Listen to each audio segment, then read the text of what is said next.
Bon matin à tous. Est-ce que vous m'entendez bien? J'aimerais savoir, est-ce qu'on est en ligne ou non?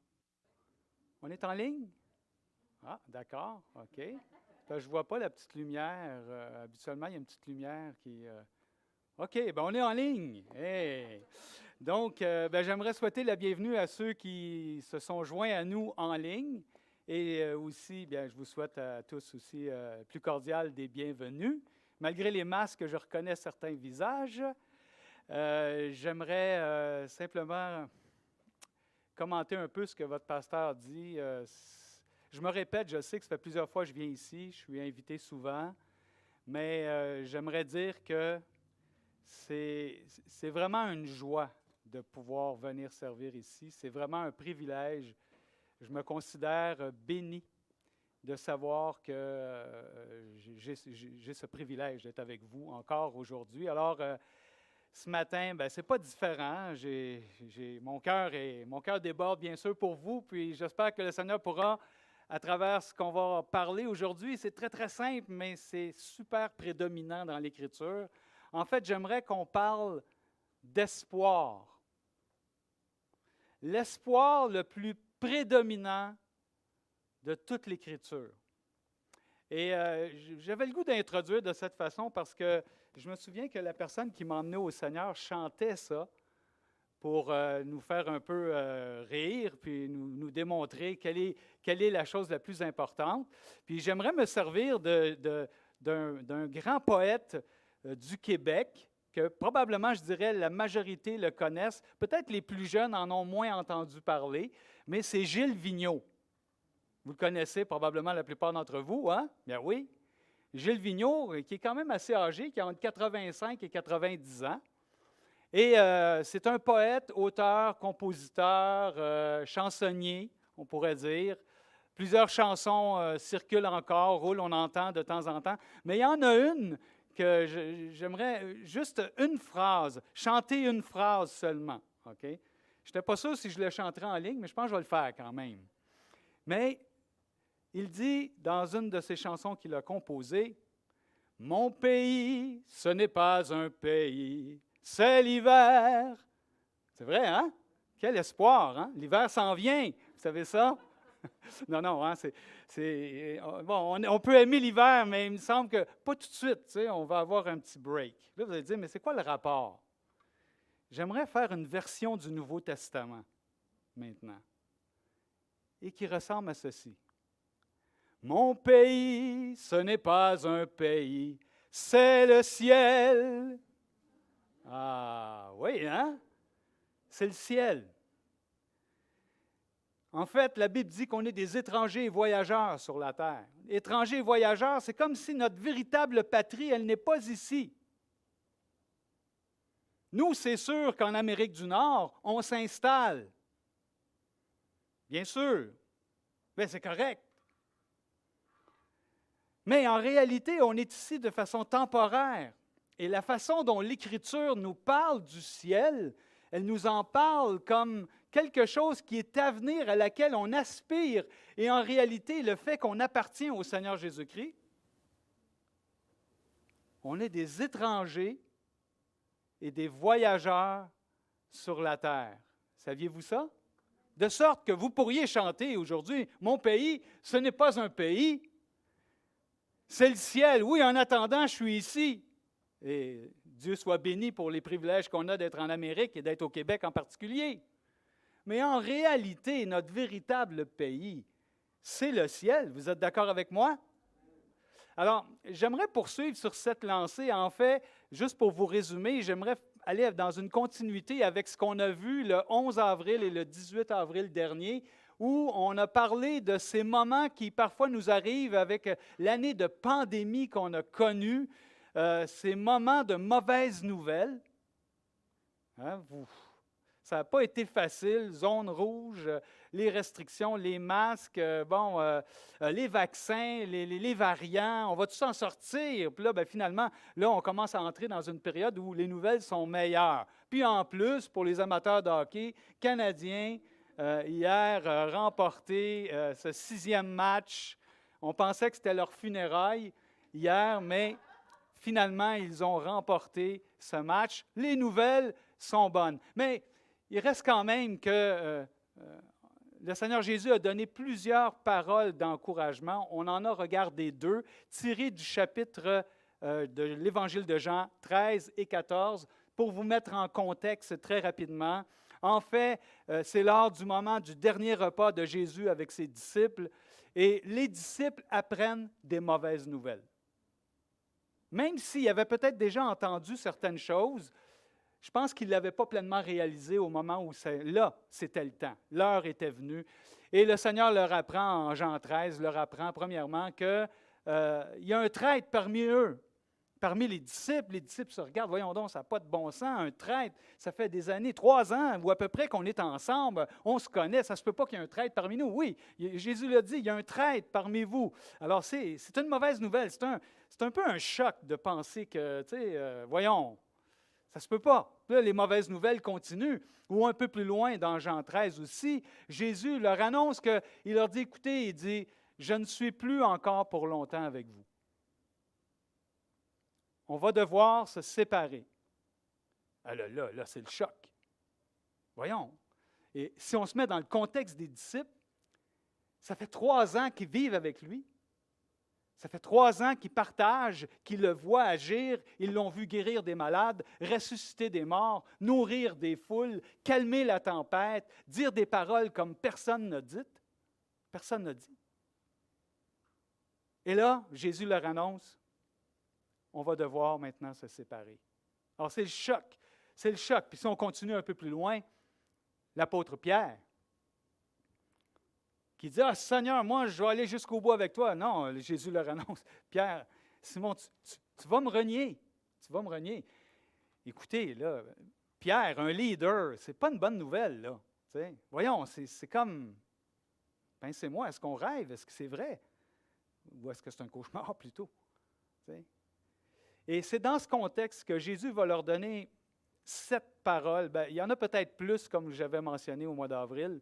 Moi, j'en ai ciblé environ 7, 8 peut-être. Et on a commencé, on en a vu 2. La première parole que Jésus leur a donnée pour les encourager, c'est qu'il leur a dit, c'est une parole clé, c'est essentiel pour la suite. Il leur dit, dans le contexte, pour les encourager, il leur commande ceci, « Aimez-vous les uns les autres comme je vous ai aimés. » Aimez-vous les uns les autres. Autrement dit, continuez de vous aimer malgré les mauvaises nouvelles, malgré les difficultés. Ce serait une erreur de tomber dans l'indifférence puis de refroidir au niveau de votre amour les uns pour les autres. Mais au contraire, voici ce qui est essentiel pour un véritable disciple de Jésus-Christ, c'est de continuer d'aimer les autres. Aimez-vous les uns les autres. Et il ajoute, comme je vous ai aimé, en mentionnant qu'il est, par exemple, le modèle, le sacrifice de Jésus-Christ est notre référence par excellence pour notre amour envers les autres. Ce n'est pas un amour qui est basé sur des émotions ou des sentiments qui peuvent changer, mais c'est un amour qui est basé sur le fait du sacrifice de Jésus-Christ sur la croix. Et le Seigneur leur dit, « Aimez-vous les uns les autres comme je vous ai aimé. » De là découle une trentaine d'autres commandements dans le Nouveau Testament, les uns les autres. Et je pense que c'est répété à 16 reprises le commandement de s'aimer les uns les autres aussi dans le Nouveau Testament. Donc, vraiment important. Deuxième encouragement que Jésus donne, cette fois-là, c'est au chapitre 14 qui est à la suite. C'est tout un chapitre qui suit 13 et ça suit chapitre 14, verset 1, où Jésus dit, pour les encourager, un deuxième encouragement, que votre cœur ne se trouble point, mais croyez en Dieu, croyez en moi. Alors, Jésus est en train de leur dire, ne laissez pas les pensées de votre cœur vous troubler, vous déranger, au point que cela pourrait amoindrir votre foi ou amoindrir votre passion pour le Seigneur ou pour l'Évangile qui est en train de se développer par la présence de Jésus. Ne laissez pas les pensées de votre cœur vous troubler, mais continuez de me faire confiance. Ayez confiance en moi. Croyez en Dieu, croyez en moi. Et on a regardé que c'est comme si Jésus disait, ces paroles valent celles de son Père. la parole de Jésus vaut celle de son Père. On pourrait faire plein de connexions avec Jean 1 et d'autres passages. Mais bref, on a parlé de ce piège du petit hamster, par exemple, qui est un exemple qui a été utilisé par un médecin reconnu, Dr. Marquis, et qui donne l'exemple, il dit que c'est comme si on a tout un petit hamster dans notre tête, et quand une pensée négative ou une mauvaise pensée ou autre, une mauvaise nouvelle, une tristesse ou peu importe, eh bien là, subitement, c'est comme si le petit hamster embarque, puis là, il tourne, la roue tourne, puis là, c'est complètement paralysant parfois. Ça peut nous conduire à l'anxiété, ça peut nous conduire à l'angoisse. Alors, il faut apprendre à dire non, puis on a vu de remplacer plutôt nos mauvaises pensées par les promesses de Dieu et par le fait qu'il a dit qu'il était pour être avec nous. Alors, voilà ce qu'on a vu dans les 2 dernières célébrations qu'on a eues ensemble, le 11 et le 18 avril. Et ce matin, j'aimerais qu'on regarde un 3e encouragement, tiré aussi, c'est vraiment simple, je vous le dis, là, c'est vraiment simple, mais j'aimerais qu'on puisse le regarder ensemble. Et peut-être ce serait bon que pour les paroles d'encouragement, oui, OK, mais tu n'en mets pas plus, OK? Merci. Alors, un 3e encouragement qui se trouve dans Jean 14. Et je vous invite à prendre vos Bibles si vous les avez, ou d'aller dans votre version téléphone électronique. Je ne sais pas comment vous êtes équipés, mais aujourd'hui, on peut avoir une petite Bible on peut avoir une Bible dans un téléphone gros comme ça. Donc, dans Jean 14, verset 2. Il y a plusieurs demeures dans la maison de mon Père. Si cela n'était pas, je vous l'aurais dit. Je vais vous préparer une place. Et lorsque je m'en serai allé et que je vous aurai préparé une place, je reviendrai et je vous prendrai avec moi, afin que là où je suis, vous y soyez aussi. C'est l'encouragement que Jésus, si je le résumais, va revenir nous chercher, il va nous amener dans le royaume de son Père. Donc, les mauvaises nouvelles, le choc, vous ne comprenez pas tout. Je vais revenir vous chercher. On se sépare, mais c'est temporaire. Et j'aimerais qu'on approfondisse, qu'on regarde un peu plus ça ce matin, si vous êtes d'accord avec moi. OK. On va prier simplement pour remettre la suite, que le Seigneur puisse nous conduire. Seigneur Père du ciel, on veut te remercier pour ce privilège d'être ici ce matin. Merci pour la liberté qu'on a d'ouvrir ta parole comme ça, de pouvoir la lire, la regarder, et la commenter et pouvoir s'encourager à travers ce passage. Seigneur, ma prière est que tu puisses nous encourager tous et chacun et que, Seigneur, il puisse y avoir ne serait-ce qu'une parole aujourd'hui qui puisse toucher le cœur de quelqu'un et qui l'encourage en pensant à toi et à ton plan parfait. Alors, sois béni dans cette Église, sois béni dans toutes les églises ce matin qui veulent t'élever, t'honorer et mettre l'accent sur tes promesses que tu nous as données à tous ceux qui croient en toi. Pour la gloire de ton nom, nous te prions. Amen. Amen. Donc, les apôtres sont vraiment troublés à la pensée que le Seigneur va les quitter, mais là, le Seigneur est en train de leur dire, à travers ces versets 2 et 3 de 14, il y a 14, chapitre 14, 2 et 3, il y a 4 affirmations très simples, mais je vais juste les commenter pour alimenter notre réflexion et s'assurer qu'on n'a pas perdu notre espoir. Vous ne l'avez pas perdu? Notre espoir prédominant que Jésus revient. Donc, première affirmation, il y a plusieurs demeures dans la maison de mon Père. Il y a plusieurs demeures. Qu'est-ce que ça implique? Première observation. Il y a plusieurs demeures. Ça veut dire que les demeures existent déjà. Ils sont déjà là. Ça veut dire que cet endroit, l'habitation du Père, est en mesure déjà de recevoir tous ceux qui croient en Jésus-Christ. Il y a plusieurs demeures. L'idée aussi, ce n'est pas de démontrer la somptuosité ou la beauté ou la grandeur, mais plutôt qu'il y aura assez de place pour tous les disciples. Donc, continuez d'avoir confiance, même si on se sépare. N'ayez pas peur, parce qu'il y a plusieurs demeures dans la maison de mon Père. Il y a de la place pour tout le monde.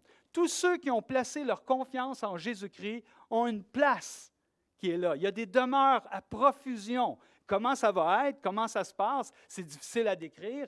Il y a certains passages qui nous donnent une idée, une aperçu de ce que ça peut être, mais en réalité, on ne sait pas exactement ce que ça va être. Mais là, le Seigneur nous demande, faites-moi confiance. Je vous le dis. Il y a plusieurs demeures dans la maison de mon Père. Malgré les milliers d'anges, malgré les milliers de pécheurs sauvés à travers les générations, il ne manquera pas de place au ciel. Vous dites, ouais, on le savait, mais vous savez que des fois, dans des grandes villes comme Montréal, il peut manquer de place. Hein? Et je pense à mon fils qui demeure au plateau et qui s'est fait évincer parce que quelqu'un a acheté le bâtiment, comme ça se produit souvent dans ce secteur-là. Ils font des grosses rénovations, ils mettent tous leurs enfants dans les 3-4 logements qu'il y a. Bon, là, il a été évincé, il a dû quitter obligatoirement, mais là, le problème, c'est de se trouver un autre logement, un autre appartement. Alors, il commence à chercher 300-400 $ plus cher que la moyenne. Vous avez lu les journaux comme moi, vous avez vu ça. 300-400 $ plus cher que la moyenne. Et en plus, bien, c'est arrivé parfois qu'il se présentait à un logement, puis il y avait déjà 7-10 personnes qui étaient en ligne, puis qui attendaient, puis c'est peut-être le plus offrant, ou c'est peut-être celui que le proprio va aimer le plus ou va désirer le plus. Bon, et c'est compliqué. Bon, finalement, il n'y a pas tellement longtemps, grâce à Dieu, il a trouvé son logement. On priait là-dessus. Mais, pourquoi je vous raconte ça? C'est juste pour vous dire qu'au ciel, pas de problème. Le propriétaire ne te mettra jamais dehors. Mais tu as ta place pour l'éternité. Et Jésus est en train de dire, arrêtez de vous inquiéter, arrêtez de vous en faire. Je vais revenir et on va être ensemble dans la maison de mon Père. Tu vas avoir ta place. Ta place, elle est là. Si tu as placé ta confiance en moi, tu vas avoir de la place. Wow! Fantastique. Ce que ça nous dit aussi, c'est que Jésus est en train de dire que le ciel est vraiment un endroit réel. Parce qu'on pourrait penser, comme certains peuvent l'affirmer, que le ciel ou la vie dans le ciel était simplement la manifestation de religieux qui voulaient donner d'une façon imaginative un endroit où tout le monde va se retrouver. Tu sais, parfois, la vision qu'on a du ciel, ceux les plus âgés comme moi, là, si vous vous rappelez 10-15 ans en arrière, vous souvenez-vous de la margarine Fleischmann? Comment ça se passait, tu sais? Puis là, ben, tu voyais quelqu'un qui passait sur un petit nuage avec son auréole, puis tu sais, le ciel, non, le ciel, la vie est super active. Ça va être extraordinaire. Votre pasteur va sûrement vous en parler quand il va toucher dans Apocalypse 21. Il va approfondir ça. Mais il est clair que la vie au ciel est extraordinaire. Ce qui s'en vient, c'est extraordinaire. Et le Nouveau Testament en parle du ciel à plusieurs reprises. Je vous cite certaines description qu'on donne du ciel, que vous avez déjà entendu, mais ça démontre l'étendue, l'importance et l'extraordinaire endroit qui nous attend. Le ciel est décrit comme un royaume, par exemple, dans 2 Pierre. C'est dans 2 Pierre. 2 Pierre, merci. Un royaume. Ainsi vous seront grandes ouvertes les portes du royaume éternel de notre Seigneur Jésus-Christ par votre foi en lui. Ainsi, les portes vous seront ouvertes. Hey, c'est vous autres, ça. C'est tous ceux qui ont placé leur confiance. Les portes du royaume éternel. Wow! J'aime l'expression. L'apôtre Pierre aussi parle dans sa première épître d'un héritage qui ne peut ni se corrompre. Il ne perdra jamais sa beauté, il ne sera jamais atteint par le mal. Tu ne peux pas te faire prendre ton héritage, mais cet héritage-là va t'être destiné et elle va être donnée au moment où le Seigneur va le manifester dans toute sa gloire. Ensuite, Hébreux 11-16 parle d'un pays, parle de la patrie. C'est le pays, ta patrie, c'est l'endroit où tu te sens le mieux au monde parce que c'est ton pays. Et il en parle en parlant des héros de la foi qui avaient en vision une patrie encore plus grande. Et c'est la patrie du ciel. Mon pays, ce n'est pas un pays, c'est le... Ah, c'est pas tout le monde que c'est le ciel. Mon pays, ce n'est pas un pays, mais c'est le ciel. Oui. Hey, on a-tu le droit de faire ça en confinement? Hein? J'ai été fait parler. Ensuite, une ville, une cité. Apocalypse 21 parle de la ville sainte. Et en Jean 14, comme nous venons de le voir, une maison, l'habitation du Père, une maison. Alors, conclusion, le ciel est un endroit réel, unique, incomparable. Toutes les descriptions du ciel devraient stimuler ton espoir ce matin. Ça devrait te... Oh! Wow! C'est incroyable. Juste pour vous parler d'une expérience personnelle que j'ai eue concernant le ciel, pourquoi ça devrait nous stimuler. Ma sœur est décédée d'un cancer du rein à l'âge de 42 ans. Et ça a été vraiment difficile. Elle a appris ça, style au mois d'octobre de l'année précédente, puis elle est décédée au mois de juin de l'année suivante. Donc, en 6 mois ou quelques, elle était déjà partie. Mais dans les derniers temps, bien sûr, j'allais la voir régulièrement. Elle était à la maison. Mais une fois, je me souviens d'être allé, c'était vraiment difficile, c'était vraiment pénible parce qu'elle avait presque perdu conscience. Elle était, je pensais même qu'à un moment donné qu'elle était inconsciente, qu'elle ne comprenait pas ce que je lui disais, complètement amaigrie, les métastases et tout ça. En tout cas, je vous évite les détails. Puis moi, bien, je me mets à lui parler quand même. Puis je lui parle du ciel. Puis j'essaie de lui donner le plus d'encouragement possible de ce que je sais, de ce qui me vient dans mon cœur à travers ça. Puis à un moment donné, pensant qu'elle ne m'entend pas, je lui dis comme ça, bon, alors moi, je vais y aller, je vais m'en aller. Puis c'est comme si elle s'est réveillée, là, puis elle a pris toutes les forces qu'elle avait pour me dire, non, continue, j'aime ça. Alors moi, ça m'enseigne, ça. Ça m'a montré que, tu sais, nous, on est bien installés au Québec. On vit bien quand même malgré les problèmes, les difficultés, les masques, malgré les lignes d'attente peut-être un peu partout. Mais il y a quelque chose de plus grand que tout ce qu'on connaît ici. Et c'est le ciel.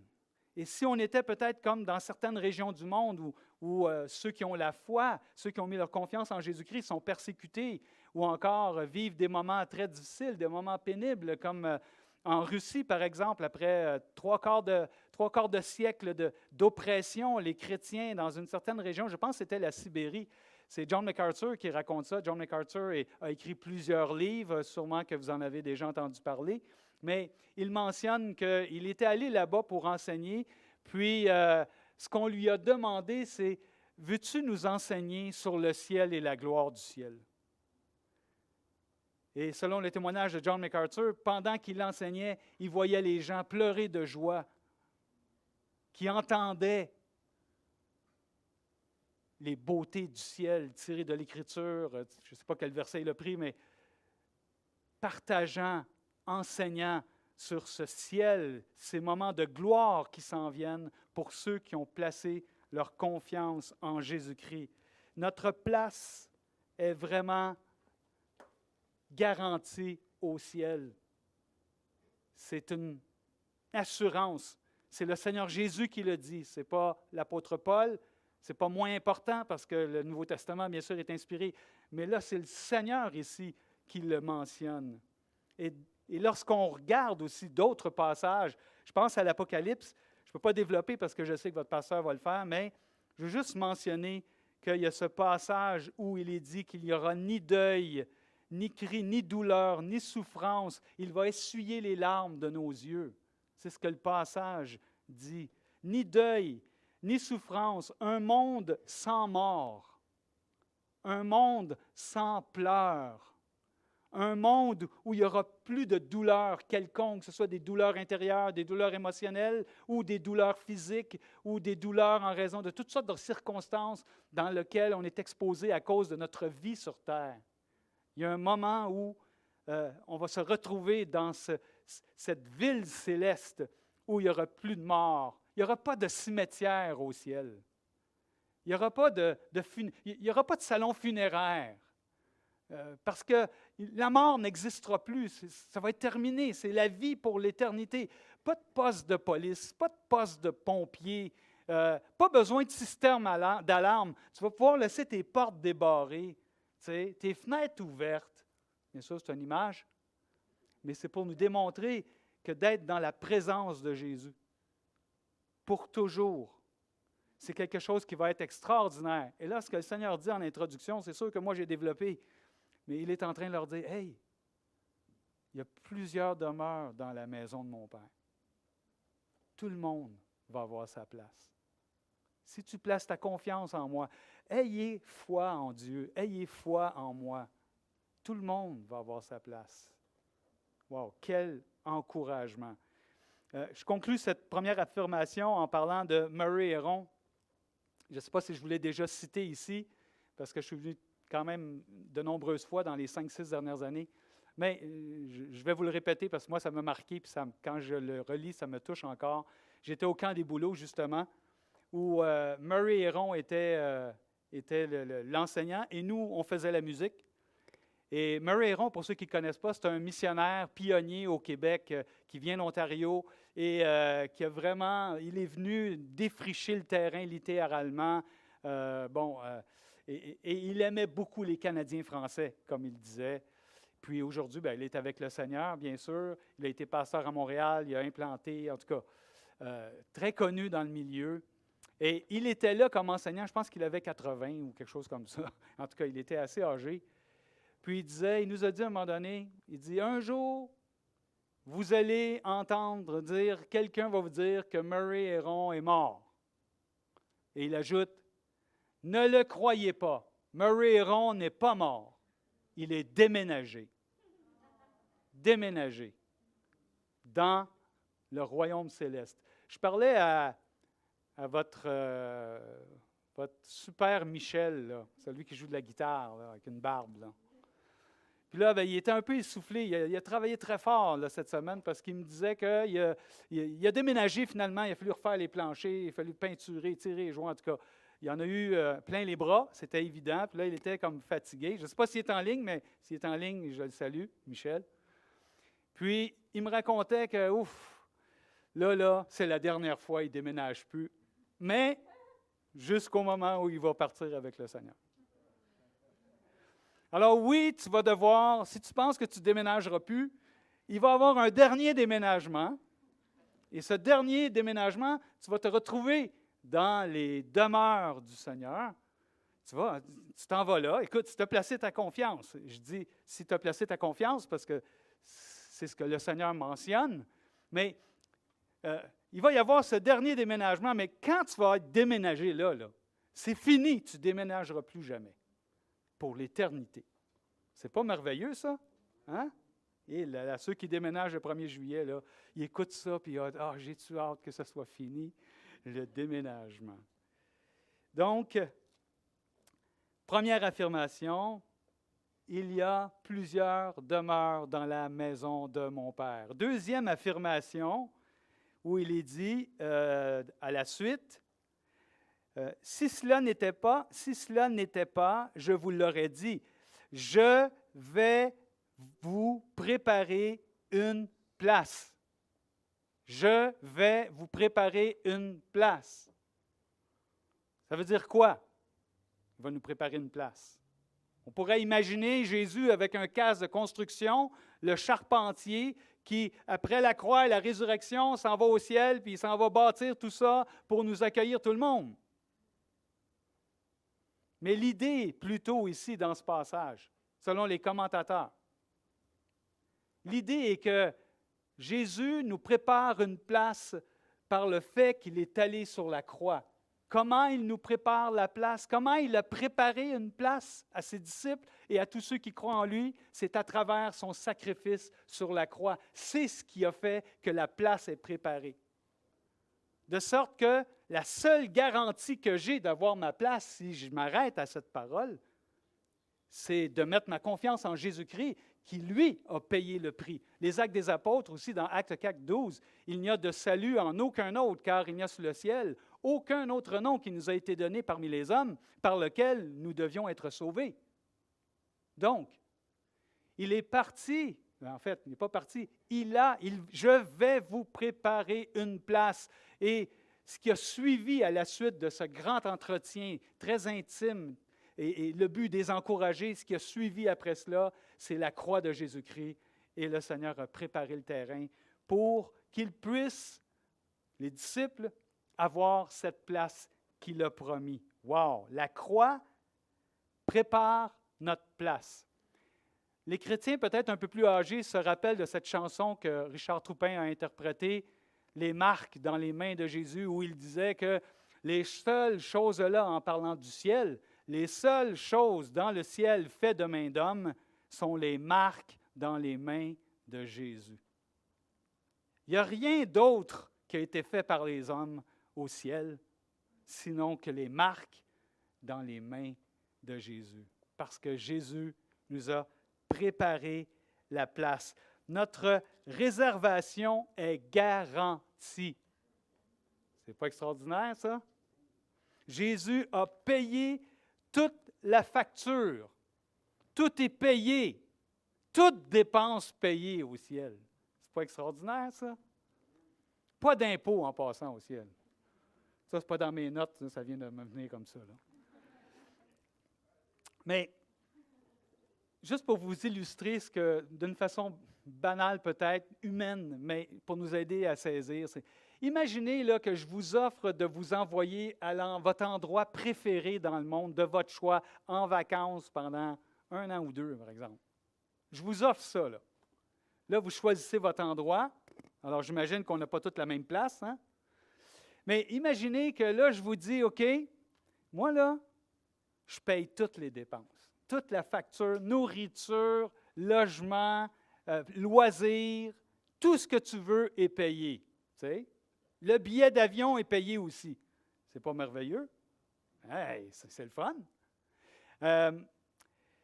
Et là, ben, juste pour t'encourager, je te remets un prospectus ou un dépliant, tu sais, puis il y a les photos de où est-ce que tu t'en vas, là, tu sais. Mais ça ne sera pas tout de suite. C'est juste dans tes prochaines vacances dans 1 an. Tu sais, admettons. Hypothétique, OK? C'est juste pour nous aider à imaginer, réfléchir. Et là, ben, tu t'en vas avec le prospectus, toutes dépenses payées, le meilleur endroit où tu veux aller dans le monde, tu sais, sur Terre. Puis, bon, hey, c'est fabuleux, c'est merveilleux, les descriptions qu'il y a dans le dépliant, c'est extraordinaire. Mais quand même, il faut que tu attendes 1 an, puis tu n'auras pas le choix, demain matin, quand le cadran va sonner, à 5-6 heures, tu te lèves, puis tu t'en vas travailler, bien, ça aide, tu sais. Puis quand, à un moment donné, ben, oh, tu en as assez de travailler, bien, tu reprends ton prospectus, tu sais, puis tu regardes, tu dis, ah, ça s'en vient, tu sais. J'ai-tu hâte d'être là? Alors, ça me fait penser, en fait, je veux simplement nous donner la vision de penser qu'un jour, il y a une place extraordinaire qui est incomparable avec toutes les plus belles places de la terre, de ce monde, mais qui est encore plus grand parce que c'est l'habitation de Dieu, c'est les demeures du Père de Jésus, où un jour, nous allons être là. Puis là, on a des brides à travers l'Écriture, on voit toutes sortes d'informations, puis on dit, boy, ça a l'air spécial ce qui va se passer là. Comment ça va marcher? C'est difficile à comprendre. On pourrait penser, c'est quasiment de la science-fiction, cette affaire-là. Pourtant, ça a été écrit il y a quelques 2000 ans, puis certains passages de l'Ancien Testament qui datent de milliers d'années aussi encore. Donc, c'est là, c'est présent. Et Jésus dit, faites-moi confiance. Faites-moi confiance. J'ai préparé la place, j'ai payé la facture, et j'aimerais que tu saches, à travers tous les autres écrits, juste le mentionner très rapidement. Je ne sais pas si tu le sais, mais parce que Jésus t'a préparé une place, là. Savais-tu que ton nom est écrit dans les cieux? Arrêtez-vous un instant à penser à ça. Ton nom est écrit dans les cieux. Wow! Et ça, c'est extraordinaire. C'est une des plus grandes joies qu'on devrait avoir. On ne le réalise pas. Toujours. Mais c'est bon de s'en rappeler. Et dans Luc 10, c'est intéressant comment Jésus fait l'approche aussi. Et lui-même mentionne que le nom des disciples est dans les cieux. Et je vous cite 3 versets pour nous aider à saisir.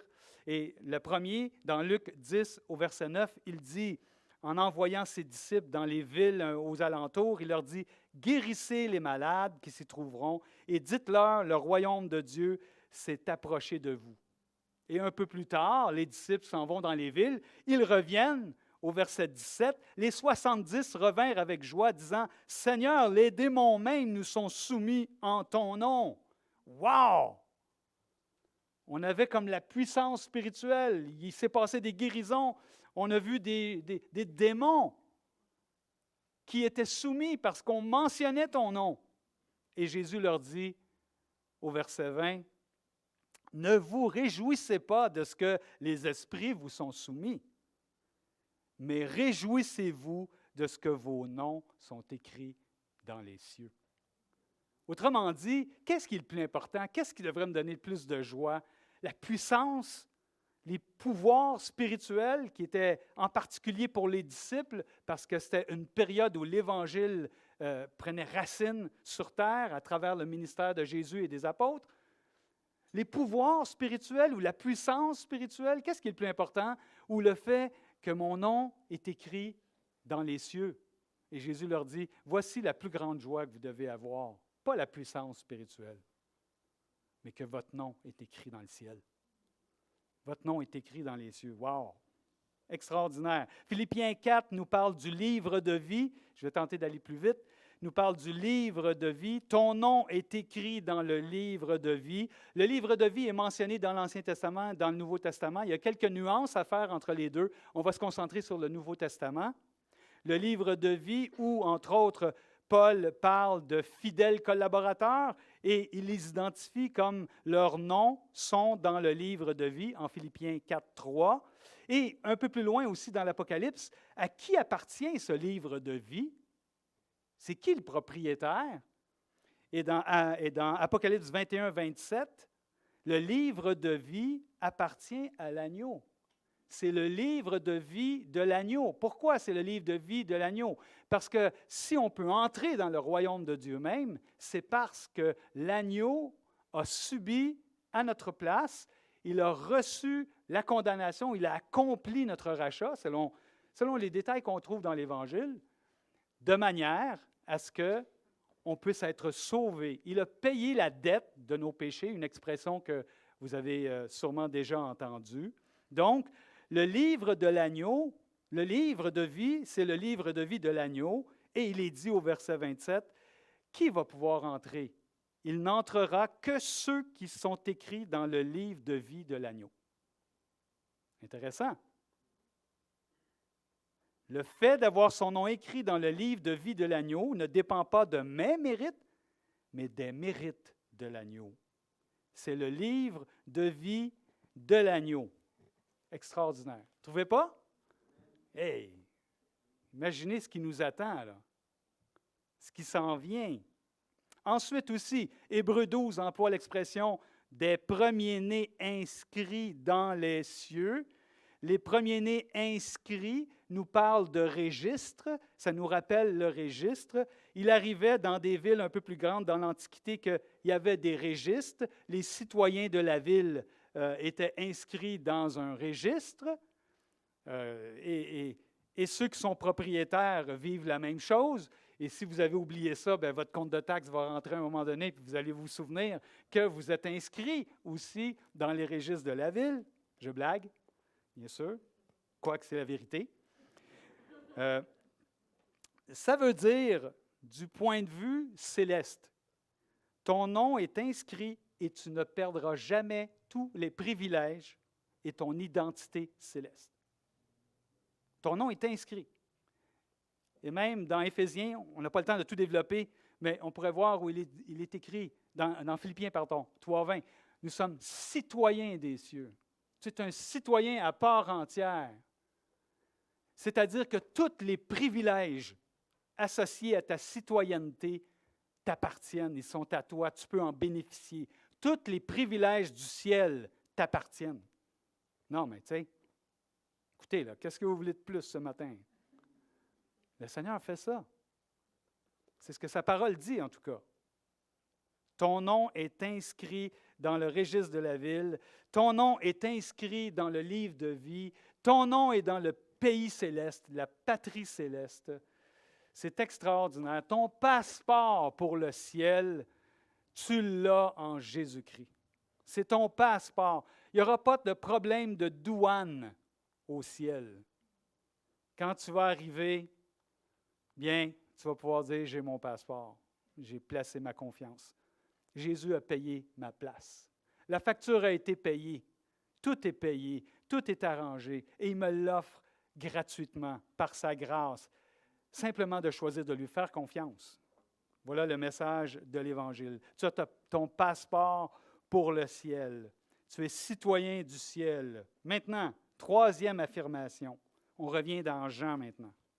Jean 14. Jean 14 au verset 3, deuxième partie. On va reprendre le verset 3. « Et lorsque je m'en serai allé et que je vous aurai préparé une place, je reviendrai et je vous prendrai avec moi. » Je reviendrai et je vous prendrai avec moi. C'est-tu clair? Hey, Jésus revient. Vous avez déjà entendu cette expression? On dit que le retour de Jésus-Christ et toutes les expressions qui sont liées autour de ce grand jour revient environ 1800 fois dans l'Écriture. Si le Seigneur Jésus est venu une fois, on peut avoir l'assurance avec toutes les promesses qui sont rattachées qu'il va revenir une deuxième fois. Et non seulement prophétiquement à travers les prophètes de l'Ancien Testament ou toutes les mentions dans le Nouveau Testament, mais ici dans l'Évangile de Jean, c'est Jésus lui-même qui est en train de le dire. Je vais revenir. Je vais revenir vous chercher. Ça veut dire que c'est extraordinaire. On pense qu'il tarde, on pense que, coudonc, il nous a-tu oubliés? Non, non, c'est quand le temps sera venu, c'est clairement identifié, annoncé dans l'Écriture que le Seigneur va revenir. On peut facilement oublier cette vérité-là puis passer à autre chose dans notre vie. Mais c'est l'espoir prédominant de l'Écriture à ce stade-ci de l'histoire. C'est l'espoir prédominant qu'un jour, Jésus-Christ va revenir. Et c'est non seulement mentionné, comme je mentionnais dans l'Ancien Testament, non seulement mentionné dans le Nouveau Testament, mais maintenant ici, Jésus, dans l'Évangile de Jean, le dit lui-même. « Je reviendrai et je vous prendrai avec moi. » Promesse de son retour. Message le plus retentissant de l'Écriture. Wow! Est-ce que vous y croyez? Oui? Jésus revient? Amen. Oui, il va revenir. Et maintenant, une quatrième affirmation. Peut-être que je pourrais dire aussi l'anticipation. Hein? L'anticipation que Jésus va revenir. Là, il s'en vient, il s'en va, on ne sait pas quand. L'apôtre Pierre mentionne, mais où est donc la promesse de son avènement? Car depuis que nos pères sont décédés, il ne se passe rien. Tout reste comme depuis le commencement de la création. Et l'apôtre Pierre répond à cet argument de ceux qui réfléchissaient et se disaient, ouais, va-t-il vraiment se passer quelque chose le jour de Dieu? Et l'apôtre Pierre dit, un jour est comme 1000 ans pour le Seigneur. Il va revenir. Nous, ça peut nous paraître long, une éternité. Mais le Seigneur a promis qu'il reviendrait. Ne nous fions pas au temps, fions-nous à ce qu'il a dit. Le temps, ça, on ne contrôle pas ça. Donc, on peut contrôler dans le sens qu'on peut gérer notre temps, c'est correct. Mais le temps de Dieu, quand les choses vont arriver, ça, personne ne sait ni le jour, ni l'heure exactement où ça va se produire. Donc, dans les moments, les difficultés, et Jésus est en train de dire, vous êtes sous le choc, vous ne comprenez pas tout, je comprends que vous ne comprenez pas, continuez de vous aimer les uns les autres, continuez d'avoir confiance en moi. Laissez pas votre esprit se troubler, là. Ce serait une erreur parce que je vais revenir, parce qu'il y a plusieurs demeures dans la maison de mon Père, parce que je vais vous préparer une place, vous aurez votre place. Et je vais aller à la croix, je vais mourir pour vous, car Dieu a tant aimé le monde qu'il a donné son Fils unique afin que quiconque croit en lui ne périsse pas, mais qu'il ait la vie éternelle. Vous connaissez ce passage? Je pense que c'est un classique que tout le monde connaît. Vous avez déjà entendu la façon personnalisée de le dire? Car Dieu a tant aimé Sylvain. Mettez votre nom, si vous voulez. Je vais mettre le mien pour l'exemple. Car Dieu a tant aimé Sylvain qu'il a donné son Fils unique afin que Sylvain croie en lui et que Sylvain ne périsse pas, mais que Sylvain ait la vie éternelle. C'est-tu un beau passage, ça? Ça devrait consoler nos cœurs. Souvent, Jean 3,16, on l'a tellement lu, on en a tellement parlé que c'est rendu comme un verset, ça pourrait tomber dans la routine. Ne faisons pas cette erreur-là. C'est un des versets les plus extraordinaires où Dieu révèle son cœur pour nous et que ceux qui croient en lui ont cette espérance qu'un jour, il va revenir nous chercher et qu'un jour, je serai vraiment dans mon héritage, je recevrai mon héritage. Et maintenant, j'ai dit quatrième affirmation, mais là, j'arrive à la quatrième affirmation. En fait, la troisième affirmation, c'est je reviendrai et je vous prendrai avec moi. Certitude, chose établie dans l'Écriture. Avez-vous la même conviction? Est-ce que l'Écriture vous donne cette conviction? Est-ce que vous avez cette conviction du retour du Seigneur? Maintenant, quatrième affirmation, et non la moindre. Il dit, le Seigneur, je vous prendrai avec moi afin que là où je suis, vous y soyez aussi.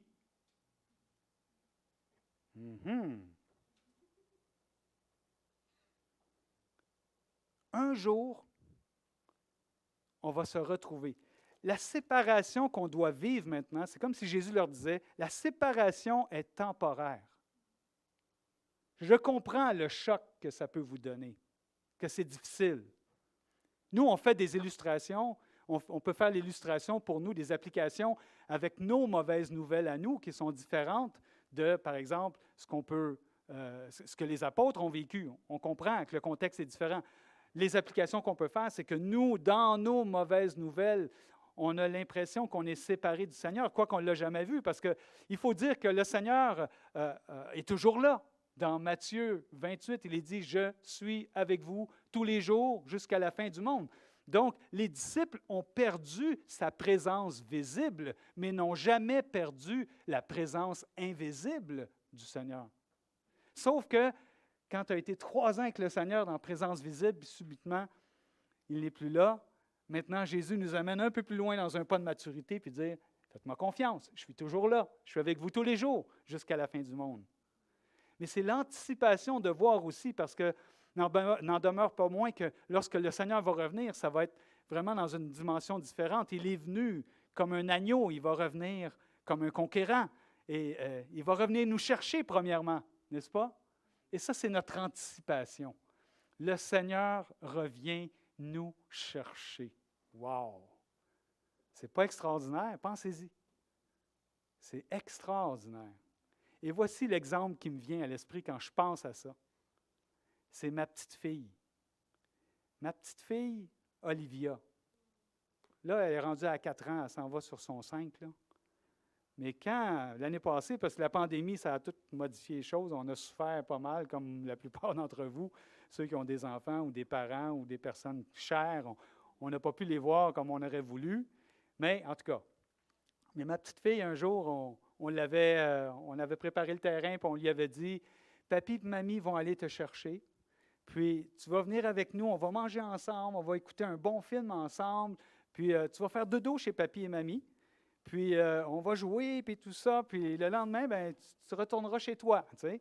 Hey, la petite fille était toute contente, elle s'en va chez papi et mamie. Fait que la journée vient où on doit aller la chercher, et sa maman nous a raconté que elle était habillée, elle avait son manteau, elle avait son sac à dos, elle était dans la fenêtre, puis elle attendait, puis elle disait à sa mère, « Quand est-ce qu'il vient, papi puis mamie? Quand est-ce qu'il arrive, papi puis mamie? » En regardant par la fenêtre. Écoutez, c'est un cœur d'enfant qui a hâte de voir, d'anticiper ce moment où il va être avec ses grands-parents, puis qu'il va pouvoir être dans leur présence pendant un bon bout de temps, puis ça va être du bon temps. Dans sa petite tête, dans son petit cœur de petite fille.